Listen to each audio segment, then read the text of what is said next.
Père, merci pour la parole ce matin et que nous pouvons être changés, mais seulement par ta grâce. Et aide-nous une fois pour toutes à saisir cela dans nos têtes et à vraiment le savoir. Et Jésus leur dit, ce qui est impossible à l'homme est possible avec Dieu. Est-ce que quelqu'un peut dire Amen? Ce que vous ne pouvez pas faire et que je ne peux pas faire, Dieu peut le faire. Ce qui est impossible à l'homme est possible avec Dieu. Immergeons-nous dans cela une minute pour que ça ne glisse pas juste sur vos têtes et nous passions simplement à la chose suivante. Ce que vous ne pouvez pas faire, Dieu peut le faire. Peut-être que vous ne pouvez pas changer vos enfants, mais Dieu le peut. Vous ne pouvez pas faire que quelqu'un que vous aimeriez voir être en relation avec Dieu aime Dieu, mais laissez Dieu travailler en eux pendant un moment. Je ne peux pas changer mes circonstances, mais Dieu le peut. Je ne peux pas me faire aimer de tous ceux que je sers, alors j'ai laissé ça à Dieu. Dieu peut me donner la faveur.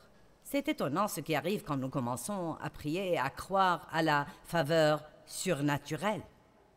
La grâce et la faveur imméritée, c'est Dieu qui vous donne des choses que vous ne méritez pas, qui vous ouvre des portes dont vous n'auriez jamais imaginé qu'elles aient pu s'ouvrir, qui vous donne une promotion pour laquelle vous n'êtes même pas qualifié. Je le sais parce que ça m'est arrivé. Avant que je rentre dans le ministère, ça m'est arrivé. Je veux dire que j'ai eu des positions que je ne méritais pas. Et dans le naturel, je n'ai pas de qualification pour faire ce que je fais maintenant, mais quand Dieu vous donne la faveur, il peut vous placer quelque part. Et quand Dieu vous place, il vous garde. Nous devons apprendre à vraiment faire confiance à Dieu pour sa faveur au lieu de nous battre pour essayer de nous faire notre place tout le temps. Soyons plus agressifs dans notre confiance envers Dieu pour sa faveur. Quand vous faites du shopping, Dieu, je demande ta faveur. Donne-moi des réductions dont je ne sais même pas qu'elles sont disponibles. Amen. Quand vous allez au restaurant, Dieu, donne-moi la faveur. Ça prend juste une minute. C'est une manière d'exprimer votre foi. Dieu, je te fais confiance pour faire pour moi ce que je ne peux pas faire. Pour moi-même. Je me souviens d'une femme à qui je parlais une fois et c'était si triste. Elle travaillait dans un magasin et j'en suis venue à lui demander recevez-vous un salaire ou travaillez-vous à la commission? Et elle a dit, non, nous sommes salariés. Et elle a dit, nous avons un quota à remplir. Et si nous ne le faisons pas, nous pouvons perdre notre travail. Et elle a dit, je suis un peu inquiète car les choses n'ont pas été très fortes pour moi. Et j'ai dit, pourquoi ne priez-vous pas pour que Dieu vous envoie des clients? Et elle était chrétienne, elle et moi avions déjà parlé de ça. Donc j'ai dit, pourquoi ne priez-vous pas que Dieu vous donne des clients? Elle m'a regardé si bizarrement et elle a dit, est-ce que ce serait correct de prier à propos de quelque chose comme ça? Cette femme avait été croyante depuis près de 30 ans et elle ne savait pas qu'elle pouvait demander à Dieu de lui donner sa faveur. J'ai dit, eh bien, il y a des gens ici qui font des achats. Pourquoi ne priez-vous pas que Dieu vous donne sa faveur avec eux et qu'il les guide surnaturellement jusqu'à vous? Vous n'avez pas parce que vous ne demandez pas. Vous pouvez demander à Dieu n'importe quoi, et s'il ne veut pas que vous l'ayez, il ne vous le donnera pas, donc ne vous inquiétez pas pour ça. J'ai surmonté ça. Eh bien, Dieu, est-ce ta volonté? Est-ce ta volonté, Dieu? Vous savez, je sais ce que la Bible me dit, mais vous savez, il y a beaucoup de choses que je ne sais pas. Donc, nous avons la liberté totale de prier radicalement et agressivement Dieu. La Bible dit que Dieu peut faire en abondance au-dessus et au-delà de tout ce que nous oserons jamais espérer, demander ou penser. Dieu veut que nous prospérions, mais nous avons besoin de l'aide de Dieu. La faveur. Vous pouvez avoir la faveur. Ce qui est impossible à l'homme est possible à Dieu. Luc 18, verset 18. Un chef interrogea Jésus et dit, « Bon maître, toi qui es par essence et parfaitement et moralement bon, que dois-je faire pour hériter la vie éternelle? » Bon, d'abord la question est une question idiote, parce qu'il dit, « Que puis-je faire pour hériter ?» Et les deux choses sont totalement opposées l'une à l'autre. Tout d'abord, quand vous héritez, vous ne faites rien, vous recevez quelque chose. Je peux vous dire que, quoi que nous possédions, quand le Seigneur nous prendra chez lui, nos enfants en hériteront. Ils n'ont pas travaillé pour cela, nous l'avons fait. Et ils l'auront. Tout ce que je ne pourrai pas consommer, ils vont l'avoir. Maintenant, est-ce qu'ils font quelque chose pour l'obtenir? Ils sont juste mes enfants. Allez, vous allez comprendre. Ils sont juste mes enfants.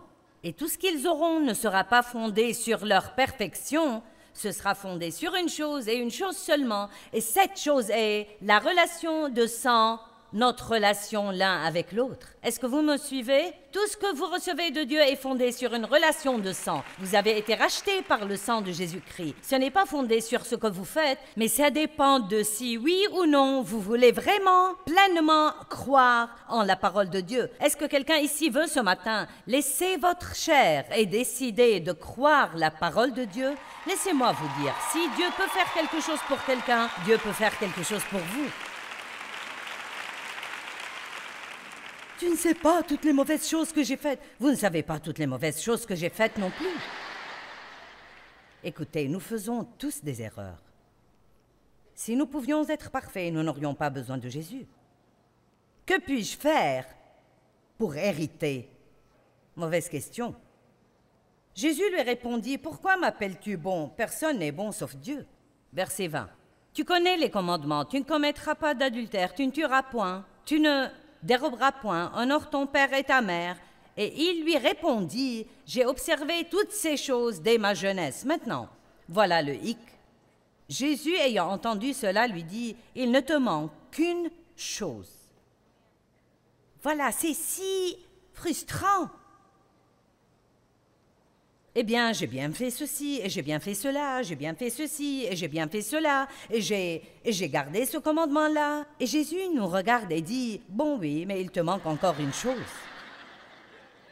Peu importe combien de bonnes choses nous faisons, il y a toujours quelque chose de mal que nous allons faire.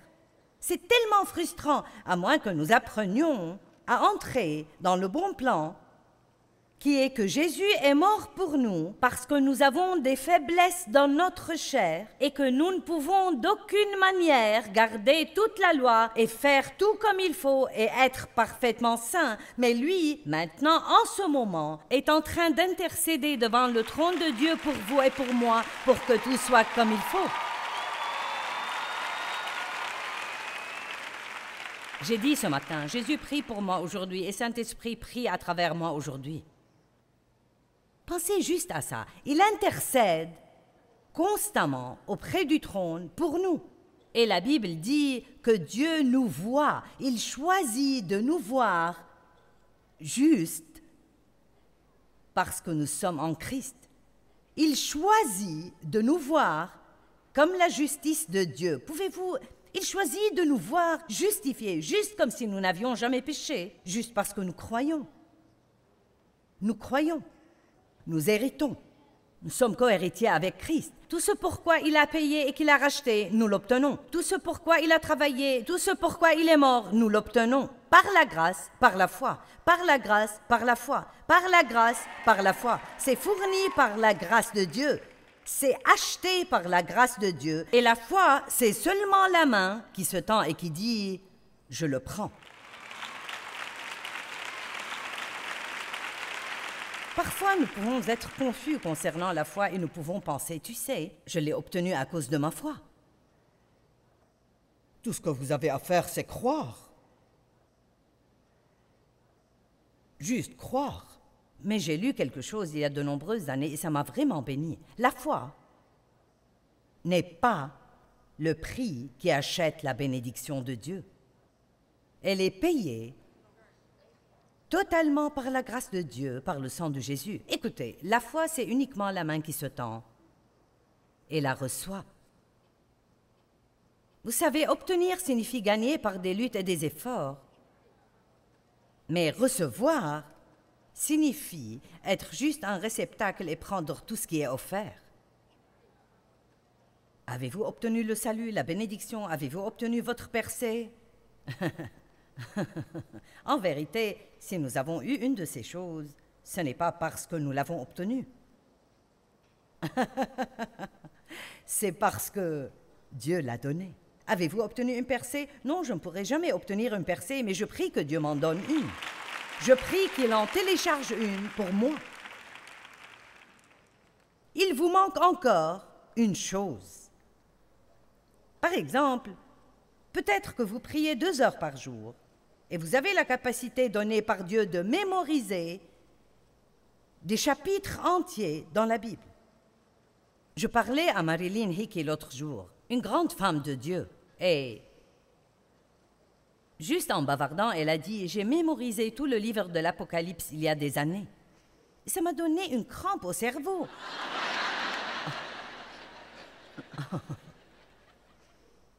Et j'ai fait « Oh, tu as mémorisé tout le livre de l'Apocalypse ?» Il y a certains de ces livres dans la Bible où je dois toujours regarder la table des matières au début pour voir où ils se trouvent. Elle a mémorisé tout le livre de l'Apocalypse. Et vous voyez, ça pourrait me faire sentir mal, sauf que ça ne le fait pas parce que je sais qu'elle peut le faire seulement parce qu'elle a un don pour le faire. Et si je ne peux pas le faire, c'est parce que je n'en ai pas besoin ou je n'ai pas le don pour. Quand j'ai besoin d'une écriture, je la trouve. Je ne les ai pas mémorisés, mais j'ai ce dont j'ai besoin. Ils arrivent d'ici et de là, et je ne sais pas exactement où ils se trouvent, mais ils sont tous là, ils sont corrects.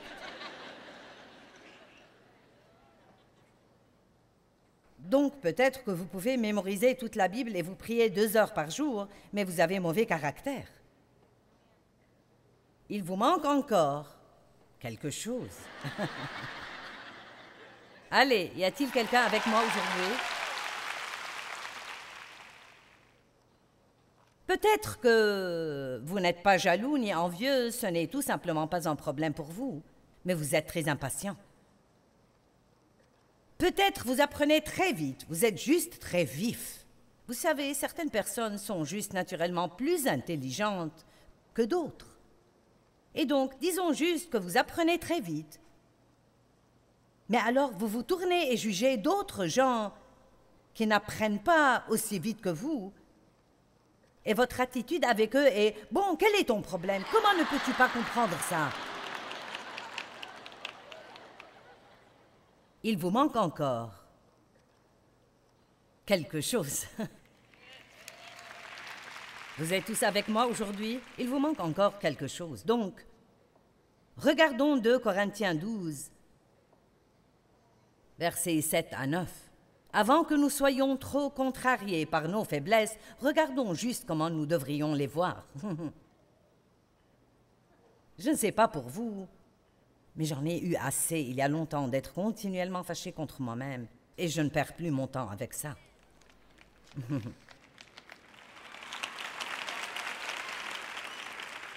Combien d'entre vous ne vous entendez pas très bien avec vous-même?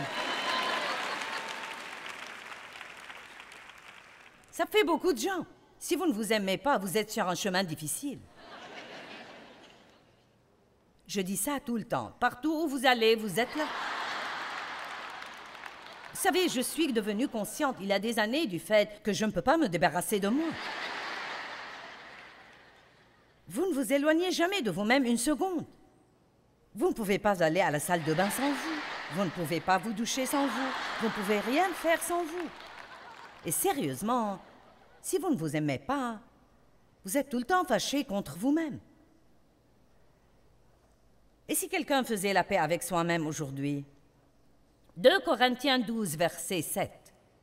L'apôtre Paul. « Et afin que je ne sois pas enflé d'orgueil. » Rappelez-vous notre petit ballon hier soir que nous avons gonflé. Et comme le ballon, parfois nous sommes pleins d'air chaud et nous sommes si remplis de nous-mêmes. Et puis, rappelez-vous, j'ai lâché le ballon, il s'est envolé et s'est vidé. Et c'est ainsi que nous sommes. Nous disons, béni soit Dieu, je pourrais faire ceci. Oh oui, mais il y a encore cette chose. Afin que je ne sois pas enflé d'orgueil et trop exalté à cause des révélations si extraordinaires qui m'ont été données, Dieu utilisait Paul d'une manière étonnamment stupéfiante. Vraiment. Il a reçu, par révélation, il a écrit les 2 tiers du Nouveau Testament. Et donc, afin qu'il ne soit pas enflé d'orgueil, il m'a été mis une écharpe dans la chair, un messager de Satan destiné à me torturer et à me harceler pour m'empêcher d'être excessivement exalté. Donc, quelque chose le harcelait continuellement, le gênait tout le temps, que c'était une personne ou une faiblesse personnelle ou quelque chose dans son corps physique. Ce que c'était n'est pas important. Je pense que ce qui importe, c'est que c'était là. Et il semble que c'était un don de Dieu. C'était quelque chose que Dieu permettait dans sa vie. Dieu ne nous donne jamais rien de mal, mais parfois il va permettre certaines choses, car même si ça n'a pas de sens pour nous, ce sera en fin de compte mieux pour nous spirituellement. Vous voyez, c'est comme si chaque fois que j'ai un problème et que dès que je prie, Dieu m'en délivre surnaturellement, je penserais que ce serait magnifique. Mais vous savez quoi? Ce ne serait pas la meilleure chose pour moi spirituellement. Vous savez pourquoi? Parce que je n'aurais jamais à exercer ma foi. Ma patience ne grandirait jamais. Je n'apprendrai jamais comment avoir de la ténacité. Je laisserai tomber trop facilement. Donc Dieu ne me délivre pas sur le champ dans sa sagesse, parce qu'il y a des choses plus profondes qu'il veut que nous apprenions. Et nous sommes toujours concernés seulement par notre présent, notre confort immédiat, mais Dieu est plus concerné par les valeurs éternelles qu'il plante à l'intérieur de nous. Donc Paul voulait être débarrassé de cette contrariété, irritation, frustration, quoique c'est été, et nous en avons tous. Et Dieu a dit non. Maintenant, regardez. Joyce, s'il te plaît, ne me dis pas que je ne vais pas être débarrassée de cette chose qui me gêne. Eh bien, je le laisse juste entre vous et Dieu, je suis... Mais il m'a dit, bon, d'abord, verset 8, « 3 fois j'ai supplié le Seigneur et l'ai imploré à ce sujet et l'ai prié de l'éloigner de moi. » Je peux vous dire que j'ai prié plus que 3 fois pour certains de mes trucs. Et il m'a dit, « Ma grâce, ma faveur, bienveillance et miséricorde te suffit. C'est suffisant contre n'importe quel danger, et j'adore cette partie, et te permet de supporter vaillamment les problèmes. » En d'autres termes, arrête de t'en plaindre. Lève-toi comme un homme ou une femme de Dieu et dis, je ne m'attends pas à ce que tout dans ma vie soit parfait. J'ai la puissance du Saint-Esprit dans ma vie qui me permet de faire tout ce que j'ai besoin de faire et de le faire avec le sourire aux lèvres. Alléluia! Ma force et ma puissance sont rendues parfaites, accomplies et complètes et se manifestent plus efficacement dans ta faiblesse. Êtes-vous avec moi maintenant? Où la puissance de Dieu sera-t-elle à l'œuvre? Où va-t-elle se manifester s'il n'y a pas de faiblesse? Maintenant, je n'invite personne à avoir des faiblesses, mais je vous dis que si vous en avez, ce n'est pas la fin de tout, et Dieu vous aime toujours, et il va quand même travailler avec vous, car si nous n'avons jamais de raison d'avoir besoin de Jésus, nous allons arrêter d'avoir besoin de lui.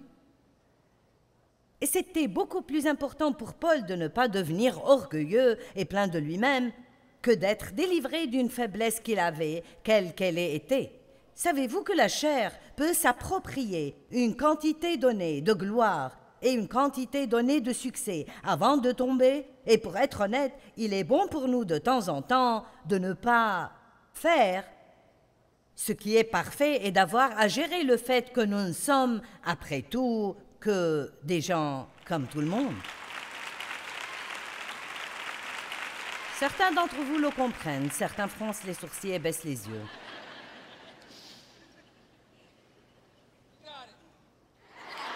Merci. Mais maintenant, il y a la partie que j'essaye encore de comprendre. Ma grâce te suffit, ma grâce agit le plus dans ta faiblesse. Bon, Paul a vite compris le message. Paul a dit, la dernière partie, c'est pourquoi. Vous voyez, c'est pourquoi? C'est pourquoi je me glorifierai bien plus de mes faiblesses et de mes infirmités, afin que la force et la puissance de Christ le Messie reposent sur moi. Donc c'est presque comme s'il disait, oh chouette, j'ai une faiblesse. Je ne vais plus me battre avec ça. Je vais juste m'en glorifier, car ce n'est vraiment pas un problème après tout, parce que vous voyez, même si j'ai une faiblesse, si je m'appuie sur Dieu et j'insiste vraiment pour recevoir sa grâce vient et la remplit. Et il se peut que je sache que je l'ai, mais vous ne le saurez jamais. Donc vous pouvez toujours penser que je suis ce boulet de canon. Mais vous ne savez pas. Vous ne savez absolument pas. Dave et moi sommes des gens juste comme vous.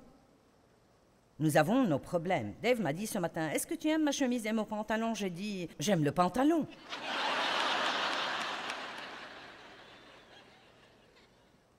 Et alors il m'a dit, « Êtes-vous prêt pour cela ?» Bon, j'ai 70 ans. Je pense que j'ai l'air plutôt bien pour 70 ans. Je veux dire, je n'aurai pas 70 ans avant juin, mais j'aurai 70 ans en juin. Donc, il me dit ce matin, « Tu as une petite poche juste là. » Bon, vous savez, franchement, il y a 20 ans, je serais passée en mode tueuse.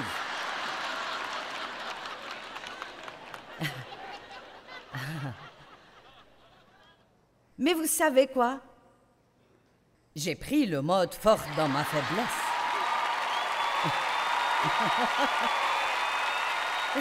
Et ça marche plutôt comme ça. Dieu, aide-moi à me taire, aide-moi à me taire. Oh Jésus, aide-moi à ne pas me fâcher et à ne pas m'offenser. Je n'avais pas à passer par tout ça ce matin parce que j'ai déjà... Nous faisons ça tout le temps, mais vous savez, je dois faire cela par moment parce que nous avons des faiblesses. Donc me voici. Vous savez, j'ai ce ministère mondial et il y a notre conducteur de louanges qui a eu 5 Grammy Awards et toutes ces choses géniales que tout le monde fait. Et nous sommes juste des gens ordinaires. Des gens vraiment, vraiment normaux. Des gens que Dieu choisit à dessein. 1 Corinthiens 1. Il a choisi à dessein ce qui est faible et fou dans le monde pour confondre les sages, afin que personne ne puisse tirer quelque fierté pour soi-même. Donc Dieu a dit à Paul, « Non, je ne vais pas enlever cette faiblesse, mais je vais te donner la grâce pour que tu réussisses. Je vais te donner la grâce de supporter vaillamment ce problème. » Et Paul a dit, « Ah bon? La faiblesse n'est pas un problème parce que Dieu peut m'aider. » Vous voyez, notre problème, ce n'est pas nos faiblesses. Notre problème, c'est de ne pas rester branché. Si vous n'étiez pas là hier, vous avez manqué ma petite analogie de branchement, donc je vais juste vous l'expliquer. Ceux qui espèrent dans le Seigneur renouvellent leur force. Nous devons nous brancher sur notre source d'énergie qui est Dieu. Et ça vient lorsque nous prenons un peu de temps et allons à Dieu, que ce soit 1 minute aux toilettes, 1 minute aux toilettes du bureau quand vous sentez que vous êtes sur le point de dérailler, que ce soit 10 minutes de marche à l'extérieur, ou bien dans votre lieu de prière le matin, où qu'il soit, et là vous tirez la force dont vous avez besoin, avant même de savoir que vous en avez besoin. Ne pensez pas que, parce que vous vous levez le matin du bon pied, que la journée va être bonne. Je fais toujours le plan d'être bien quand je suis allongée dans mon lit, et ça va jusqu'au moment où je mets le pied sur le sol. Et c'est là que les problèmes commencent. Je peux m'entendre avec tout le monde tant qu'il n'y a personne à la maison. Je n'ai pas de problème avec ça. Je suis quelqu'un de si facile tant qu'il n'y a personne à proximité. Loué sois-tu, Seigneur, je t'aime. Oh, je me sens si spirituel. Oh, alléluia. Ne regardez pas la poche. Alléluia, alléluia. Nous nous sentons spirituels jusqu'à ce que quelqu'un vienne à la maison. Alors c'est une autre histoire. J'étais comme Jekyll et Hyde il y a quelques années. J'étais comme... Je ne sais pas d'où venait ce monstre intérieur, mais dès que quelqu'un m'exaspérait ou m'irritait un peu, je devenais comme une autre créature. J'ai découvert un secret, vous savez. Vous ne vous sentirez plus aussi mal après avoir fait une bêtise si vous ne vous sentez pas si bien lorsque vous faites quelque chose de bon. Allons, disons-le encore. Vous ne vous sentirez plus aussi mal après avoir fait une bêtise si vous ne vous sentez pas si bien lorsque vous faites quelque chose de bon. Parce que la question, c'est que si je fais quelque chose de bon, c'est seulement Dieu qui fait le bien à travers moi. Et si je fais mal, alors seul Dieu peut s'en occuper. Donc j'ai appris à m'appeler moi-même une tout rien. Je suis tout en lui et rien sans lui. Simplement tout rien. Vous savez, la grâce de Dieu qui nous a sauvés est exactement la même grâce qui va nous changer et nous aider à grandir dans de nouvelles étapes de dévotion. Nous devrions tous désirer cela. Nous ne pouvons pas changer excepté par la grâce de Dieu. Apprenez comment recevoir la grâce de Dieu dans votre vie. Apprenez comment dépendre d'elle entièrement.